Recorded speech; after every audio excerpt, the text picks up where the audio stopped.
का किला है या पहाड़ है? ये तो बिल्कुल नामुमकिन है।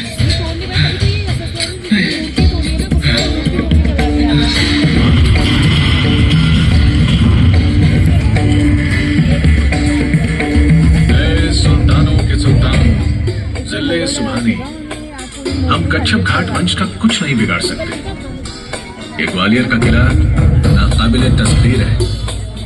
संगलात किला संगीन चट्टानों से घिरा हुआ है हुजूर। हमारे बेहतरीन से बेहतरीन कमांडोबाज भी इसकी दीवारों पर चढ़ने पर नाकाम रहे हैं।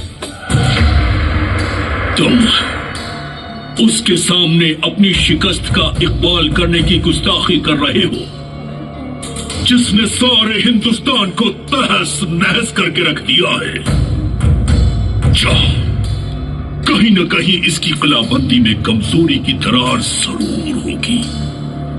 जाओ, पता करो और किले पर हल्ला बोल दो। महमूद गजनवी के सिपाहियों ने लाख कोशिशें की, लेकिन हर बार नाकाम रहे। 4 दिन किले के इर्द गिर्द डेरा डालने के बाद भी कुछ हासिल नहीं हुआ। झुंझलाए हुए महमूद गजनवी को पहली बार अपनी फौज को वापस लौटने का हुक्म देना पड़ा।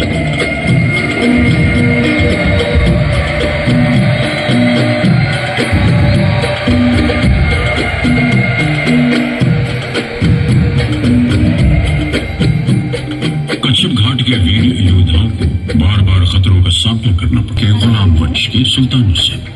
फिर भी वीर राजपूतों ने आखिरी दम तक लड़ने की ठानी थी।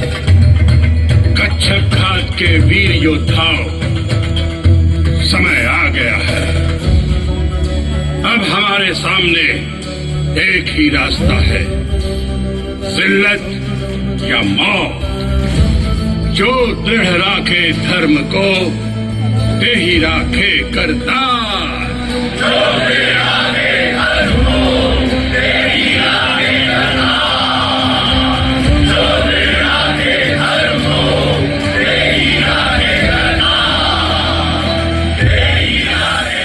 स्वामी, यदि आज इस किले के भाग्य में पराजय और महारानियों के अपमान की ही संभावना है, तो हम अपने ही हाथों इस जीवन का अंतिम वाक्य लिखेंगे। हाँ महाराज, पराजय से बेहतर मृत्यु को गले लगाना हमें मंजूर है। दासियों, जाओ, हमारे 16 श्रृंगार की तैयारी करो। सज सवर कर हम मृत्यु का आलिंगन करेंगे। जाइए महाराज, रणभूमि में जाइए। राजपूत वीरों की परंपरा के अनुसार अब हमारी भेंट स्वर्ग में ही होगी। राजपूत वीरांगनाओं, आपका साहस और शौर्य किसी भी महान राजपूत वीर से कम नहीं। और इसी के साथ अपनी आन और परंपरा के अनुसार महाराज और उनके वीर बांकुरे केसरिया बाना पहने रणभूमि में अपनी जान की बाजी लगाने के लिए चल दिए। सैनिकों, कूच करो,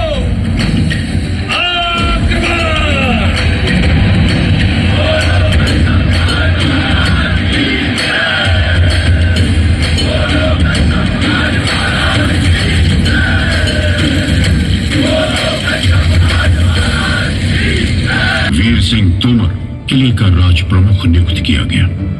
वीर सिंह ने शीघ्र ही अपनी स्वतंत्रता की घोषणा करके तोमर वंश की सत्ता की स्थापना की। तोमर वंश ने ग्वालियर पर लगभग 200 सालों तक राज किया। जब सन 1450 में महाराज डुगरेंद्र सिंह का राज तिलक हुआ, तोमर वंश इस राज्य क्षेत्र में महत्वपूर्ण राज शक्ति बन गया था। 1486 में तख्त पर एक राजा बैठे। उनमें एक महान शासक के सभी गुण थे। महाराज दक्ष शासक थे तो निपुण राजनीतिज्ञ भी। सहनशीलता और जोड़ तोड़ की नीति में उनकी मिसाल नहीं थी। महाराज कल्पनाशील भी थे और कला के परम उपासक और संरक्षक भी। ये सब तो उनमें था ही। बड़े रंगीन मिजाज और परम प्रेमी भी थे। मान सिंह था उनका नाम।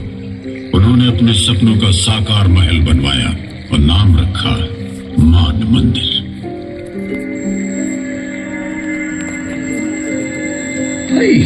हिंदुस्तान में महल तो बहुत है, पर इस जैसा नायाब महल कोई नहीं।